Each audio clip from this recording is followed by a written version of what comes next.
Kita beralih ke informasi lainnya, Presiden RI Prabowo Subianto mengkritik vonis ringan Majelis Hakim terhadap Harvey Muiz dengan hukuman 6,5 tahun penjara. Prabowo menegaskan vonis untuk koruptor yang merugikan keuangan negara seharusnya 50 tahun penjara. Sementara itu Kejaksaan Agung mendukung pernyataan Prabowo Subianto dengan mengajukan banding atas putusan vonis Hakim Tipikor terhadap terdakwa kasus korupsi pengelolaan komoditas timah Harvey Muiz yang merugikan negara 300 triliun rupiah.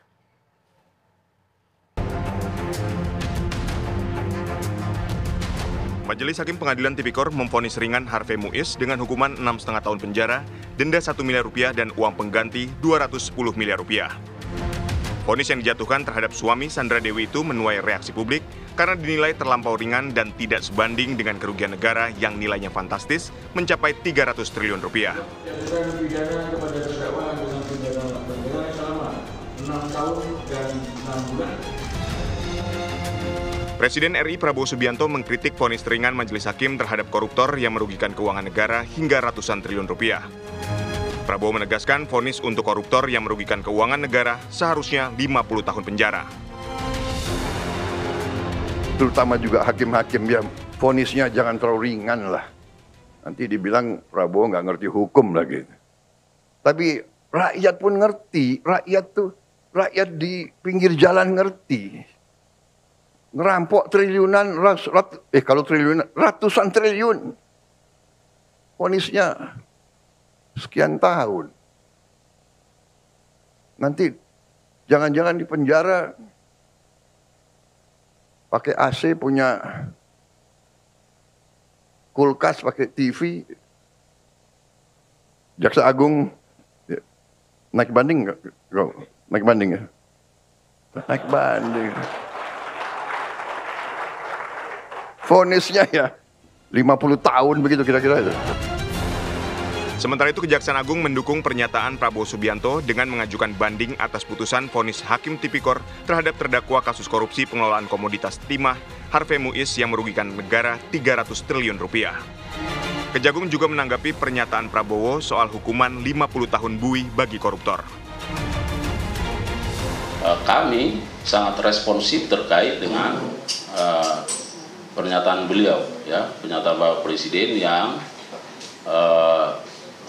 menyatakan bahwa vonis atau putusan pengadilan terkait dengan terdakwa HM yang masih sangat begitu ringan dibanding dengan tuntutan yang disampaikan oleh penuntut umum. Oleh karenanya kami berkomitmen dan sesungguhnya kami sudah melakukan upaya hukum, ya, melakukan banding dan sudah didaftarkan di pengadilan. Saya kira harus selalu saya sampaikan, ya, Presiden itu kepala negara, ya, pemikiran Presiden, pemikiran filosofis, kemaslahatan, ya. Nah, sedangkan kita itu tataran operasional. Ya tentu penegakan hukum harus didasarkan pada regulasi yang ada. Jadi harus dikembalikan kepada peraturan yang ada, ya, tentu Undang-Undang Tipikor. Sebelumnya Majelis Hakim Pengadilan Tipikor kembali menjatuhkan vonis ringan terhadap terdakwa kasus korupsi PT Timah Helena Lim. Helena Lim divonis hukuman 5 tahun penjara dan denda 750 juta rupiah, serta diwajibkan membayar uang pengganti sebesar 900 juta rupiah paling lambat 1 bulan pasca putusan berkekuatan hukum tetap. Tim TV One mengabarkan. Pemirsa, di penghujung tahun 2024, Presiden Prabowo Subianto melontarkan pernyataan tegas soal penindakan korupsi. Namun Prabowo juga meminta rakyat bersabar karena dirinya sebagai presiden tidak memiliki tongkat layaknya Nabi Musa dan Nabi Sulaiman. Dalam kesempatan lainnya, Prabowo menyatakan tidak semua kementerian dan lembaga akan mendapatkan anggaran yang diinginkan. Menurut Prabowo, anggaran pemerintah juga diprioritaskan untuk program makan bergizi gratis serta kesejahteraan guru dan hakim. Presiden Prabowo Subianto menyampaikan poin penting saat sambutan perayaan Natal di Arena GBK Jakarta. Presiden menyatakan korupsi dan manipulasi sebagai tantangan berat untuk dituntaskan. Prabowo menjelaskan soal upaya penindakan korupsi dan menegaskan dirinya tidak memaafkan koruptor.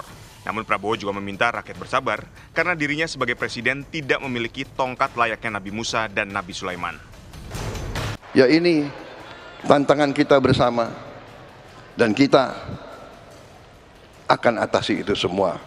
Saya sangat optimis. Tapi kita juga realistis. Ya, Presiden Republik Indonesia tidak punya tongkat semacam tongkat Nabi Musa, tidak punya. Tidak punya tongkat Nabi Sulaiman, tidak punya.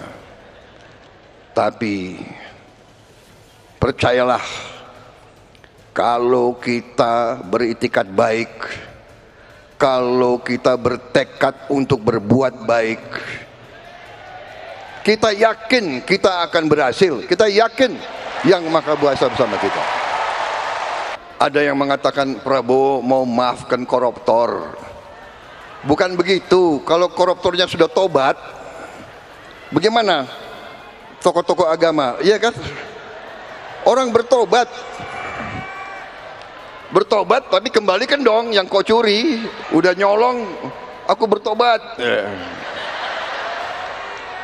Yang kau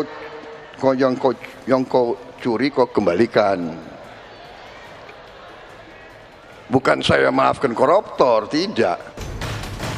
Presiden Prabowo Subianto dan Wakil Presiden Gibran Rakabuming Raka menghadiri Musyawarah Perencanaan Pembangunan Nasional Rencana Pembangunan Jangka Menengah Nasional 2025-2029. Sejumlah poin penting disampaikan Presiden Prabowo, antara lain mengenai tidak semua kementerian akan mendapatkan anggaran yang sesuai. Menurut Prabowo, anggaran pemerintah juga diprioritaskan untuk program makan bergizi gratis, serta kesejahteraan guru dan hakim. KL sebagian tidak akan mendapatkan anggaran yang dicita-citakan. Saat ini, nanti kita lihat perkembangannya. Ya, jangan ganggu Menteri Keuangan terus. Karena Menteri Keuangan itu bertanggung jawab pada saya. Setelah saya jadi presiden, saya harus mikir, ya kan? Pertahanan sangat penting, tapi anak-anak ini harus makan. Iya kan? Guru-guru gajinya harus diperbaiki. Hakim-hakim harus segera dibikin rumah-rumah dinas yang layak. Presiden Prabowo juga menyatakan optimistis untuk mencapai target ekonomi 8%. Dari Jakarta, tim TV One mengabarkan.